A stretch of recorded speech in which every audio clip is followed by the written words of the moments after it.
Ассалаумағалейкум қазақ елі негізі әрбір билік мемлекеттегі президент болсын бәрі халыққа қызмет ету керек. Мысалы міне полиция учаскесі бұл жерде міне мынау кішкентай қала тұрғыны 1,5 миллион адам, бірақ сергек камералар жоқ.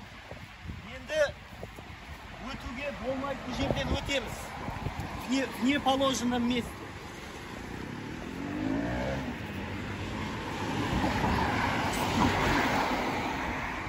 Қараңыздар, ешқандай камералар жоқ.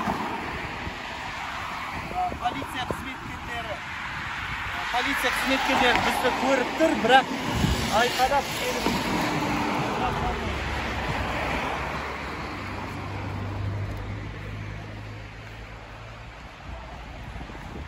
Қараңыздар, сергек камералар жоқ.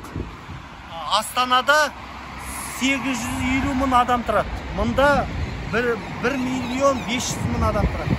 Бірақ сергек камера, дұрыс жерде өтпедің, темекіні жерге лақтырдың штраф, дұрыс жерде өтпедің штраф, түкірдің штраф, боғаздайтын штраф. Бүкілі халыққа, Қазақстанға, халыққа қарсы жандар. Және халықты қорқытып ұстау үшін сергек камералары. Түркияда сергек камералары жоқ. Сондықтан ойланыңыздар, қазақтар. Біздің ұлтшылдар, әсіресе жас ұлтшылдар біздің партиямызға қосылыңыздар.